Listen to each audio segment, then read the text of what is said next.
மைத்திரை முகூர்த்தம் நம்ம ஆல்ரெடி போட்டுட்டோம். இந்த மாசத்துல வரக்கூடிய இன்னொரு மைத்திரை முகூர்த்தம் எந்த தேதியில வருது, என்ன செய்யணும்? நேரம் நல்லா இருந்துதான். இதே நம்மளுக்கு டைம் கொஞ்சம் சரியில்லைன்னு வச்சுங்களேன், கண் திருஷ்டி இருந்தால் கூட நம்ம சரி வரும்.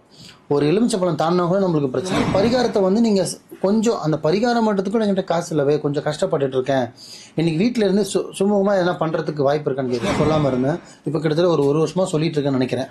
இப்போ 10 மாசமா ஒரு வருஷமா சொல்லிட்டு இருக்கேன். நிறைய பேர் அதனால கட்டி பலனடைஞ்சு கமெண்ட்லயும் நிறைய பேர் வந்து சொல்றாங்க, கமெண்ட்ஸ்ல.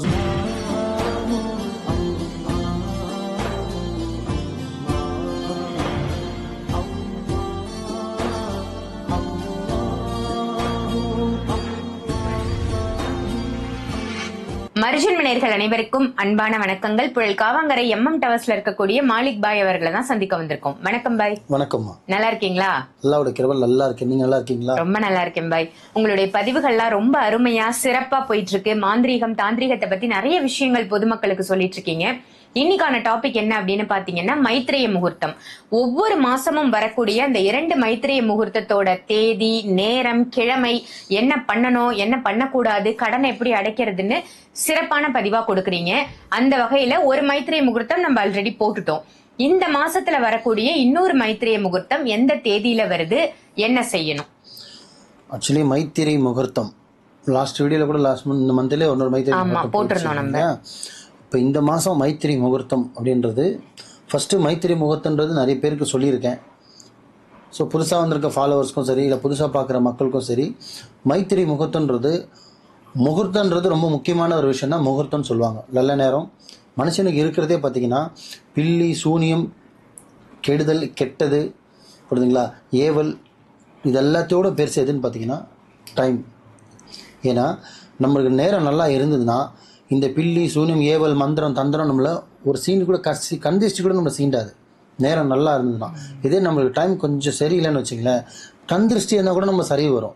ஒரு எலுமிச்சப்பழம் தாண்டினா கூட நம்மளுக்கு பிரச்சனை வந்துடும்.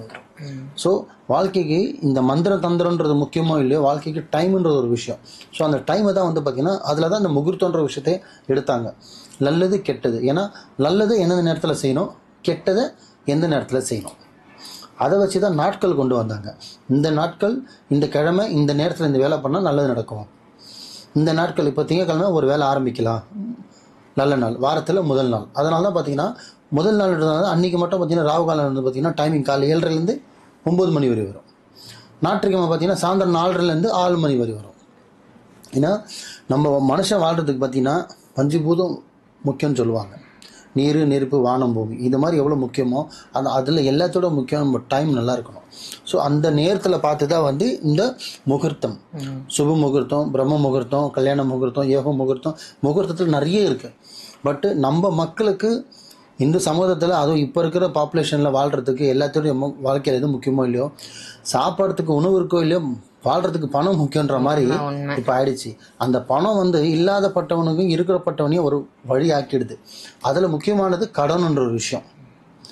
எதனா ஒரு விதத்தில், எதனா ஒரு விஷயம், எதனா ஒரு நேரத்தில் ஒருத்தன் கடன் வாங்கிட்டு தான் இருக்கிறான். நிச்சயமா எல்லாருக்கும் கடன் சுமை இருக்கதான் இருக்கு. காரு லோனு, காருக்காக லோன், வீட்டுக்காக லோனு, படிப்பு முதற்கொண்டு கடன் வந்து பார்த்தீங்கன்னா கொடுக்கணும் அப்படின்னு நினைக்கிறவங்க கூட பார்த்தீங்கன்னா அவன் சூழ்நிலையில அவனை கடன் கொடுக்க தவறிடுறான். நல்ல எண்ணத்தோடு இருப்பான், நான் கொடுத்துடணும், ஐயோ நம்மளுக்கு அசிங்கமாக இருக்குது, வீட்டாண்ட வந்து கேட்குறாங்க, கொடுக்கணுன்ற எண்ணம் இருக்கும். ஆனால் பணம் வராது, தொழில் நடக்காது, வியாபாரம் நடக்காது, வேலையில் இருக்காது. ஸோ கொடுக்கணுன்ற டைம் கூட அவனை டைம் மாற்றி விட்டுருது. ஸோ அதுதான் வந்து அது நேரம்ன்றாங்க. ஸோ அந்த மாதிரி இவ்வளவும் கடத்தில் பாதிக்கப்பட்டவங்களுக்கு கொஞ்சம் நம்மளால் வந்து தெய்வத்துக்கிட்ட போய் கேட்குறோம், தொழுது கேட்குறாங்க, சாமிக்கிட்ட வேண்டுறாங்க. அவங்கவுங்க ரிலேஜனாக இருக்கிறவங்க அவங்கவுங்க என்னென்ன வகையில் தெரியுமோ அந்தந்த வகையில் சாமி கும்பிட்டா என்ன பண்ண முடியும் மனுஷனால்? சாதாரண மனுஷனால் என்ன பண்ண முடியும்? ஒன்று சம்பாதிக்க முடியும், ஒன்று வாழ்க்கையில் போராடணும், இல்லை தெய்வத்துக்கிட்ட போராடணும். இது 2 தான் மனுஷனுக்கு முடியும். அதுதான் வந்து சாமிகிட்ட கேட்குறாங்க. அதில் வந்து நிறைய பேர் என்ன பண்ணுறாங்கன்னா பரிகாரமாக பண்ணி நம்ம கடன் அடைக்கிறதுக்கு வாய்ப்புகள் இருக்கா அப்படி என்ன நாடி எவ்வளோ பேர் வராங்க. ஏன் எனக்கு 10 லட்ச ரூபா கடன் இருக்குது, ஆனால் என் வருமான சம்பளமே 10,000 ரூபா தான் மாதம், ஆனால் 10 லட்ச ரூபா கடன் இருக்குது, நான் எப்போ அடைக்கிறது? கடன் அடையிறதுக்கு எதனா பரிகாரம் இருக்கான்னு கேட்டால் கிடையாது. இப்போ நானே வந்து பார்த்தீங்கன்னா தகடு எழுதி கொடுப்பேன், நிறைய பரிகாரம் பண்ணி தருவேன். என்ன பண்ணி தருவேன்னா, உனக்கு வருமானம் வரும், அந்த வருமானத்தை பெருசு பண்ணுறதுக்கோ, பிஸ்னஸ் டெவலப் பண்ணுறதுக்கோ, வர காசு தக்க வைக்கிறதுக்கோ, அந்த காசு நீ கடன் கட்டுறதுக்கு தான் பரிகாரம் பண்ணுறது. பட் கடனுக்குன்னு தனியாக எதுவும் இல்லை, கடனுக்குன்னு ஒரு பரிகாரமே கிடையாதுமா. இப்போ நான் சொல்ற மைத்திரி முகூர்த்தமாக இருந்தாலும் சரி, நான் செஞ்சு கொடுக்குற பரிகாரமாக இருந்தாலும் சரி, நீ எந்த சாங்கியம் படி பண்ணாலும் சரி, கடன் கட்டுறதுக்கு எப்படி வரும்? மேலேருந்து காசு வரப்போதா இல்லை கீழேருந்து காசு வரப்போதா? கிடையாது. சம்பாரிச்சா மட்டும் தான் காசு வரும். என்னன்னா அந்த சம்பாதியம் தடை இல்லாமல் பிஸ்னஸ் நடக்கணும், பிஸ்னஸ் வரணும், வர காசு கையில் தங்கணும், அதை நீ கடன் கட்டணும். இதுதான் ப்ராக்டிக்கல், இதுதான் ரியல். அந்த தடை இல்லாமல் போகிறதுக்கு தான் இந்த பரிகாரம் பண்ணுறது. ஸோ இந்த மாதிரி பரிகாரத்தை நீங்கள் கொஞ்சம் அந்த பரிகாரம் பண்ணுறதுக்கும் என்கிட்ட காசு இல்லவே, கொஞ்சம் கஷ்டப்பட்டுட்டு இருக்கேன், இன்னைக்கு வீட்டில் இருந்து சுமூகமாக எதனா பண்ணுறதுக்கு வாய்ப்பு இருக்கான்னு கேட்குறதுக்கு தான் அந்த மைத்திரி முகூர்த்தத்தை அப்போவே பண்ண ஆரம்பித்தாங்க. இப்போ நானே பார்த்தீங்கன்னா ரொம்ப வருஷமா சொல்லாமல் இருந்தேன். இப்போ கிட்டத்தட்ட ஒரு வருஷமா சொல்லிட்டு இருக்கேன்னு நினைக்கிறேன். இப்போ 10 மாசமா ஒரு வருஷமா சொல்லிட்டு இருக்கேன். நிறைய பேர் அதனால கட்டி பலனடைஞ்சு கமெண்ட்லயும் நிறைய பேர் சொல்றாங்க, கமெண்ட்ஸ்ல சொல்றாங்க, நேர்ல வரவங்க சொல்றாங்க. இதெல்லாம் விட இறைவனோட நாட்டம், எல்லாம் போகணும் இறைவனுக்கு, நம்மளது ஒன்றும் கிடையாது. சொல்றது நம்ம கடமை, அதை செய்யறது வீடியோ பார்க்குறவங்க பொறுத்து இருக்கு. என்ன அந்த வார்த்தையை கரெக்டாக ஏதோ பார்த்தோம் ஏதோ செஞ்சோம்னு சொல்லிட்டு ரிலீஸ் தள்ளுற மாதிரி தள்ளி விட்டு போகாமல் நிறுத்தி நிதானம் பார்த்து என்ன சொல்ல வர்றாரு, என்ன செய்யணும்னு ஒரு வாழ்க்கையில் இவ்வளோ நேரத்தில் ஒரு 5 நிமிஷம் வீடியோ பார்க்கலனா அப்புறம் என்ன இருக்குது? ஒரு பாட்டை 7 நிமிஷம் பார்க்குறோம், ஒரு படம் 3 மணி நேரம் பார்க்குறோம். வாழ்க்கையை ஒரு மாத்திரத்துக்காக ஒரு 5 நிமிஷம் நம்ம பார்த்தா என்ன ஆக போகுது? அந்த மாதிரி பார்த்து அந்த செஞ்சாங்க அப்படின்னா 100% ரிசல்ட் வரும். நம்பிக்கை யார் மேலே வைக்கணும்னா படைச்ச இறைவன் மேலேயும் ஊ மேலே நீ வை.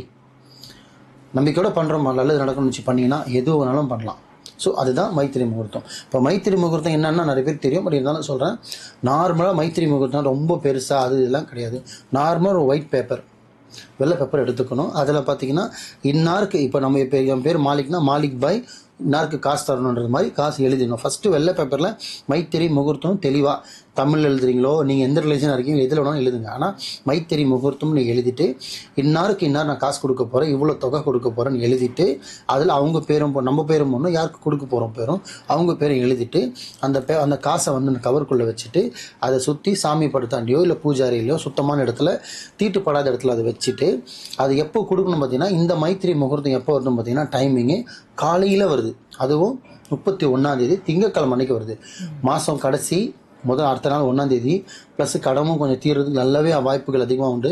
வாரத்தில் முதல் நாள் வேறு, சரிங்களா? ஸோ இது ரெண்டுமே உங்களுக்கு யூஸாக இருக்கும். ஸோ திங்கட்கிழமை காலையில் எழுந்திரிச்சு 7 மணிலேருந்து 8:40 வரையும். ஸோ 1 மணி நேரம் 40 நிமிஷம் டைம் இருக்குது. இந்த 1 மணி நேரம் 40 நிமிஷம்னா உங்களோட கடனோட சுமையை குறைக்கிற ஒரு நேரம் நீங்கள் நினச்சிக்கணும். அது கட்ட போகிறதுக்கு எந்த முகூர்த்தம் காசு கொடுக்க போகிறது கிடையாது. நம்பிக்கையோடு நீங்கள் செஞ்சு பாருங்கள், அல்லாவோட கிருபையில கண்டிப்பாக குறையும். ஸோ அந்த எழுதி வச்ச காசை நைட்டே எழுதி வைக்கிறீங்க, இல்லை அந்த நேரத்தில் எழுதுறீங்கன்னா அந்த 7லேருந்து 8:40க்குள்ளே யார்கிட்ட செலுத்த முடியுமோ செலுத்துருங்க. நேரில் போய் செலுத்துறதுனாலும் செலுத்தலாம், ஜிபே மூலியமாகவும் செலுத்தலாம், ஆன்லைன் மூலியமாகவும் செலுத்தலாம். பட் நீங்கள் எதில் செலுத்தினாலுமே செலுத்திட்டேன்னு சொல்லிட்டு நீங்கள் ஆத்மாத்மமாக வரணும். அதை வாங்கிட்டேன்னு சொல்லிட்டு அவங்களும் ஆத்மாத்மாவும் சொல்லிடணும். சரிங்க பாய் வாங்கிட்டேன் நான், 5000 கொடுக்க 5 லட்ச ரூபா கொடுக்குறதுல 500 கூட கொடுங்க, இல்லை நான் 5000 தர இடத்துல நீங்கள் 100 கூட கொடுங்க. ஆனால் உங்கள் சைட்லேருந்து அவங்களுக்கு அந்த தொகையை கொடுங்க. ஏன்னா அந்த கொடுக்கணுன்ற அந்த எண்ணம் வச்சு நீங்கள் கொடுக்குறீங்க பார்த்தீங்களா, அந்த கொடுப்பையும் உங்களுக்கு பார்த்தீங்கன்னா சுமையை குறைச்சிரும்.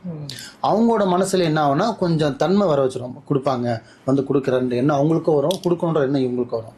இதை கண்டி கரெக்டாக இந்த மாதம் 31 திங்கட்கிழமை 7லேருந்து 8:40 வரை அந்த மைத்திரி முகூர்த்தத்தை இன்ஷால்லா மிஸ் பண்ணாமல் கொஞ்சம் கரெக்டாக இந்த வீடியோ பார்த்துட்டு நான் சொன்ன மாதிரி ஃபாலோ பண்ணி இந்த மாதம் பண்ணி பாருங்கள். அல்லாவோட கிருபையில கண்டிப்பாக அடுத்த மைத்திரி முகூர்த்தத்தில் உங்களோட சுமை கொஞ்சம் குறைஞ்சிடும். சூப்பர் சூப்பர், ரொம்ப ஒரு அருமையான பதிவா. ஏன்னா கடன் இல்லாத மனிதர்களே கிடையாது. கடன் எப்படி அடைக்கணும்னு நீங்க அழகா மாசம் இந்த பதிவு கொடுத்துட்டு இருக்கிறதுக்கு ரொம்பவே நன்றி பாய். நன்றிமா.